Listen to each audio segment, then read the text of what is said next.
vidéo. Aujourd'hui, nous allons étudier l'ensemble de définitions d'une fonction. L'ensemble des définitions, des fonctions. Les fonctions, on les étudie toujours sur un ensemble de définitions. C'est quoi un ensemble de définitions? En termes très simples, très simples. Regardez les footballeurs. Les footballeurs, où est-ce qu'ils jouent au ballon? Quand on veut savoir si quelqu'un, c'est Messi par exemple, c'est un grand, où est-ce on l'attend sur le terrain, n'est-ce pas? Eh bien voilà, donc son domaine où il va s'exprimer, c'est le terrain. Donc voilà, c'est comme ça. Les fonctions aussi ont un terrain, on va dire ça comme ça, où elles s'expriment. C'est ce qu'on appelle en mathématiques l'ensemble de définitions, ou bien domaine d'étude, ou bien domaine de définition. Voilà, c'est le terrain d'étude de la fonction, l'endroit où on va l'étudier comme les footballeurs, on les apprécie sur un terrain de football. Et bien voilà, donc en langage mathématique, on dit c'est l'ensemble des x tel que f de x existe. Voilà, l'ensemble de définition, c'est quoi en langage mathématique, je vais dire ça, on dit c'est l'ensemble des x tel que f de x existe. Donc l'image que je vous ai prise tout à l'heure, si ça vous sied, eh bien, vous la prenez, c'est juste pour vous fixer, pour que vous voyez mieux ce que c'est qu'un domaine de définition. L'exemple du terrain que j'ai pris. Ah ben voilà, donc il y a deux façons de chercher un domaine de définition. On peut le faire avec une formule, on peut le faire avec un graphique. Donc il y a des exercices, on va vous donner avec des graphiques, on vous demande de trouver, on va vous donner une courbe sur ça, on va vous demander de rechercher son domaine de définition. Eh bien il y a des exercices où c'est avec une formule. Donc on a deux points. Le premier point, c'est f donné par des formules. Et dans une autre vidéo, nous allons voir comment on recherche le domaine de définition graphiquement. C'est-à-dire sur une courbe, sur un dessin. Alors pour le moment, c'est des formules. Alors, je commence par les fonctions linéaires, affines et polynômes. Les fonctions linéaires, vous les connaissez très bien. AX, la forme f de x égale AX, c'est tout. C'est une fonction linéaire. Fonction affine, vous la connaissez, f de x égale ax plus b. Les fonctions polynômes, c'est avec les carrés. Carré, cube, ainsi de suite, puissance 4, ainsi de suite. Donc par exemple, voilà, donc c'est parti. Je vais me placer de l'autre côté pour vous permettre de bien voir. Donc chaque fois que vous avez des fonctions linéaires, vous avez des fonctions affines, vous avez des fonctions polynômes. Leur domaine de définition, c'est R. Donc on dit sont définis dans R. C'est tout. Quand vous les voyez, vous dites c'est R. C'est comme ça. Voilà. Elles ont une image dans R. Chaque fois que vous allez prendre un nombre dans R, on va avoir une image. Donc je reprends. Fonction linéaire, affine, polynôme sont définis dans R. R c'est quoi? C'est l'ensemble des réels. Moins l'infini à plus l'infini. Tous les nombres qui existent. Tous les nombres qui existent, on dit c'est des réels. C'est leur papa, si vous voulez un peu. On dit l'ensemble de définitions. Alors, je vous ai donné quelques exemples. f de x égale moins 2x. Moins 2x. Ça, c'est une fonction linéaire. Linéaire. Ça, c'est f de x égale moins 2x. C'est une fonction linéaire. Domaine de définition, c'est R. Tout simplement. Moins l'infini à plus l'infini. Tout ce que vous allez prendre là-dedans, si vous prenez n'importe quel nombre là-dedans, vous remplacez ici, vous allez trouver une valeur. Prenons par exemple 1. Regardez, on va prendre 1. X égale 1. X égale 1. Je mets 1 ici, je remplace. F de 1 me donne moins 2 fois 1. Ça fait moins 2. Vous voyez, ça existe. L'image existe. C'est l'ensemble des X tel que F de X va exister. Donc, on va vous prendre un nombre X, on va le mettre là-dedans et on va trouver une valeur. Et bien voilà, c'est ça, c'est ce que ça signifie. Je reprends. Si dans cet intervalle, je prends 1, je dis 1. Donc x ici, c'est 1. X, c'est 1. Je le mets là-dedans. Je remplace x par 1. Voilà, je calcule. Où il y a x, je mets 1. Moins 2 fois 1, ça fait moins 2. Vous voyez, ça existe. Moins 2, c'est un réel. C'est ce qu'on appelle l'ensemble de définition. Alors ça, c'est une fonction affine. Ax plus b. Voilà. R, tout simplement. Donc de moins l'infini à plus l'infini. Fonction polynôme, moins 2x carré plus x moins 5. Fonction polynôme, beaucoup de nombres, on va dire plusieurs parties avec des puissances, puissance 2, puissance 3, sont définies dans R, tout simplement. Voilà, très simple. Quand vous les voyez, vous dites c'est R. Alors maintenant, on passe aux fonctions rationnelles. Rationnelles, c'est des fonctions quotients. un peu compliqué. Voilà un exemple. F de x égale 1 moins 4x sur 3x plus 1. 1 moins 4x sur 3x plus 1. Alors ça, c'est un quotient, c'est une fraction. Et vous savez, une fraction, on ne peut pas la diviser par 0. Une fraction, au dénominateur, il ne doit jamais avoir 0. Donc, c'est la condition. Vous voyez, c'est la première condition. Alors, je vais faire étape par étape. Ça, c'est 1 moins 4x. Ça, c'est une fonction affine. Elle est définie dans R. Donc, ça ne pose pas problème. Chaque fois que le numérateur, si son domaine, c'est R, ça ne pose pas de problème. Vous pouvez jeter cette fonction, celle qui est en haut. Vous ne vous en occupez pas, parce que son domaine de définition, c'est R. Et on s'occupe du dénominateur. Donc, pour que f ait un sens, le dénominateur doit être différent de 0. Donc, c'est ici. F est défini si le dénominateur, 3x plus 1, différent de 0. On résout l'équation. 3x plus 1 égale 0. X égale moins entier. Vous savez résoudre ça. Ça, ce sont des équations de jeu collège, on va dire ça comme ça. Alors, donc on a trouvé moins un tiers. Moins un tiers, c'est quoi? Est une valeur interdite. C'est une valeur interdite. Si vous prenez moins un tiers, vous remplacez ici, vous remplacez x par, vous allez voir le dénominateur sera 0. Il sera 0. Or, on ne divise pas par 0. C'est pourquoi on a dit, il faut que le dénominateur soit différent de 0. Donc, moins un tiers est une valeur interdite. Il ne faut pas qu'elle soit dans le domaine. Donc, on dit df égale R, privé, ça veut dire sauf le singleton moins un tiers. Il ne faut pas qu'il y ait moins un tiers dedans. En termes d'intervalle, ça s'écrit comment? Moins l'infini, moins un tiers. Ouvert, ici c'est ouvert. Ouvert veut dire que moins un tiers, elle n'est pas dedans. Union, ouvert encore par ici. Ouvert, je fais ça bien, c'est ouvert, moins un demi, moins un tiers, pardon. Moins un tiers à plus l'infini. Voilà le domaine de définition. On va dire comme ça, de cette fonction rationnelle. On continue, maintenant on a une fonction radicale, une fonction racine carrée si vous voulez. J'ai x égale moins 3x, racine de moins 3x plus 9. Un radical n'existe que si celui qui est dedans est supérieur ou égal à 0. Supérieur ou égal à 0. Les radicaux, il n'y a pas des négatifs là-bas. Là-bas, il n'y a pas des moins. Vous ne pouvez pas trouver racine de moins 5. Ça n'existe pas. Donc, ce sera toujours positif. Racine de 0, c'est 0. Calculatrice, racine de 0, c'est 0. Vous voyez, c'est pourquoi on dit égal à 0. Racine de 9, c'est 3. Donc, vous voyez, supérieur à 0. 0 égale à 0. 9, c'est supérieur à 0. Donc, mais racine de moins 5, ça n'existe pas. Racine de nombre négatif n'existe pas. Donc, je reprends. Pour qu'une fonction radicale existe, soit définie, il faut que celui qui soit dedans, il soit supérieur ou égal à 0. Supérieur ou égal à 0. Et bien maintenant, ça c'est une inéquation, on la résout. Moins 3x plus 9 supérieur ou égal à 0. C'est équivalent, le 9 il va de l'autre côté. Moins 3x supérieur ou égal à moins 9. Et bien maintenant, le x doit rester seul. Vous savez résoudre ça. On change le sens de l'inégalité parce qu'il y avait moins. Voilà, quand on divise par moins, et bien ça change. C'était supérieur parce qu'il est parti de l'autre côté, le moins 3. Il est allé au dénominateur avec son moins. Il a changé le sens de l'inégalité. Le sens de l'inégalité, donc ça fait x inférieur ou égal à moins 9 sur moins 3. Alors si on divise, ça fait 3, tout simplement. Donc c'est tous les x qui sont plus petit ou égal à 3, inférieur ou égal à 3. Et bien voilà comment ça s'écrit.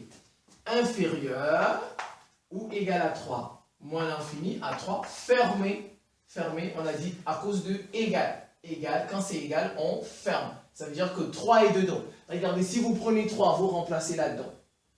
3 fois moins 3, moins 9. Moins 9, plus 9, ça fait 0. Racine de 0, ça existe. Si vous prenez votre calculatrice, vous faites racine de 0, ça existe. Voilà, c'est ça ici. Vous voyez, celui-ci peut être égal à 0. Cette expression peut être égale à 0. Si vous prenez dans cet intervalle, si vous prenez, vous prenez 2.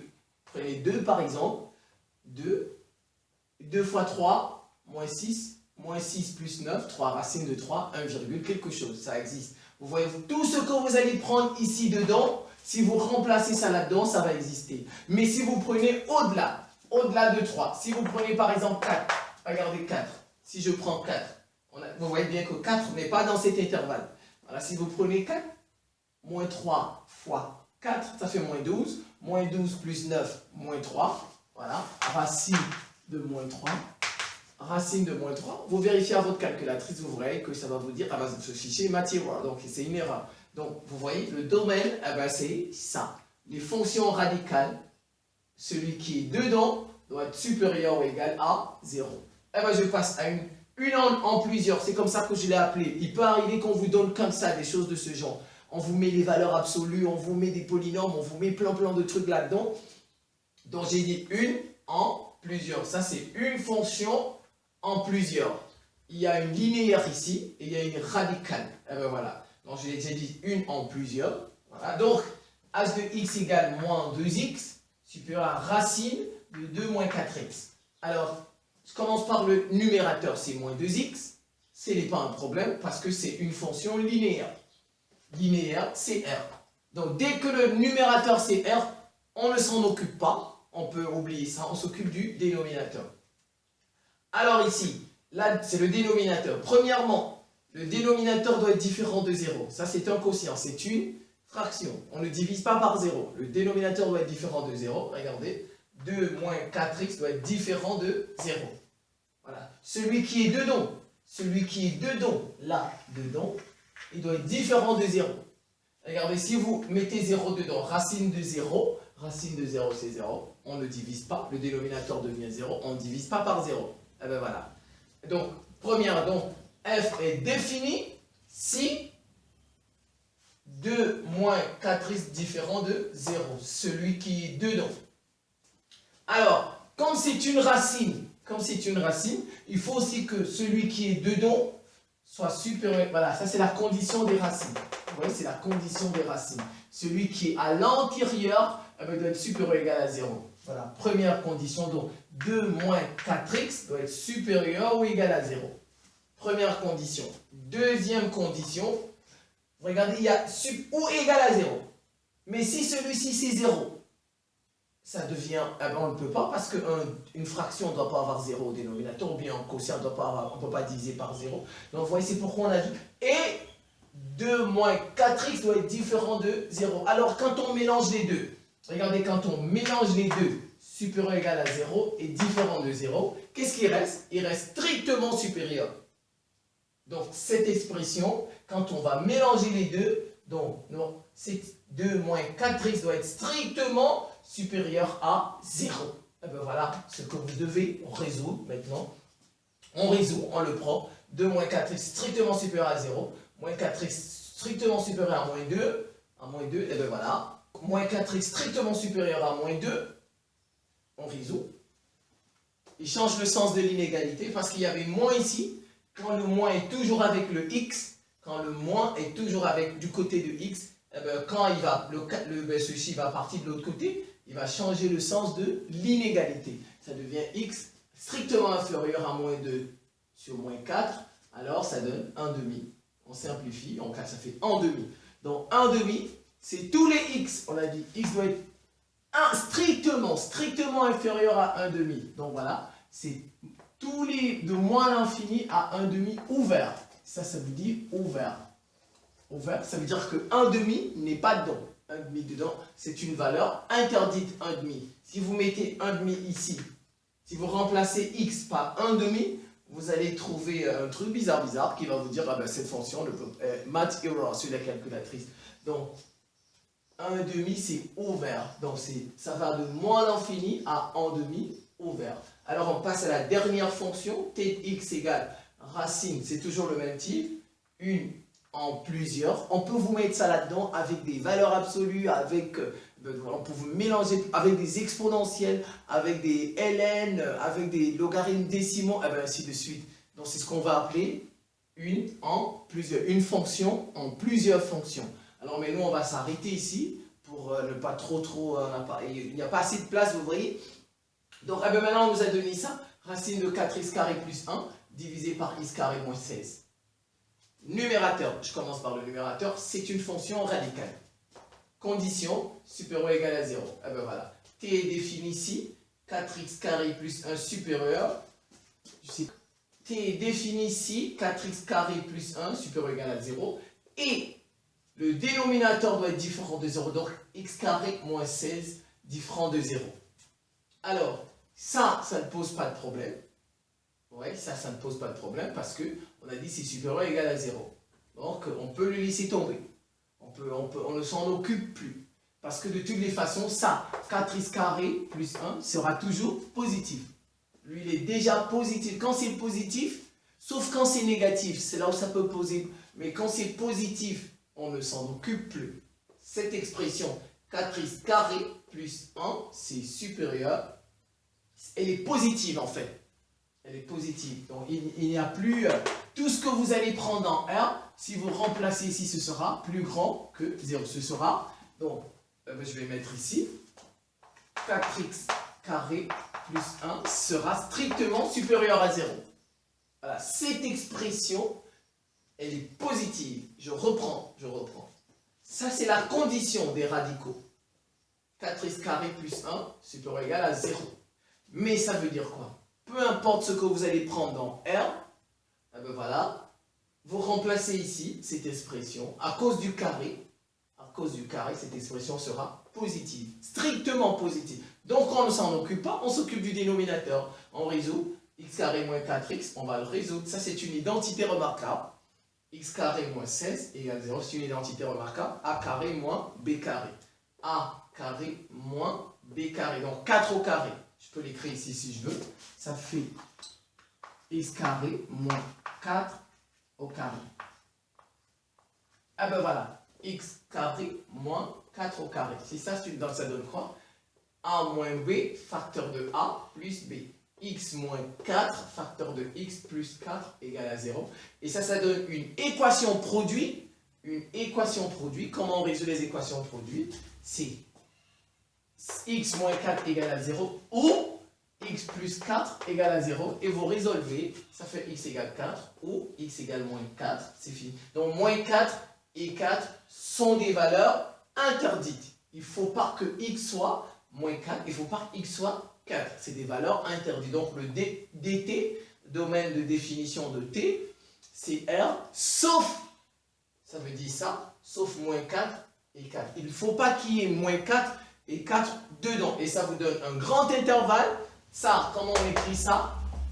C'est moins l'infini, moins 4 ouvert, comme ça, union, ouvert ici, moins 4 à 4, eh bien, ouvert, union, ouvert encore 4 à plus l'infini. Vous voyez bien, je vais le reprendre.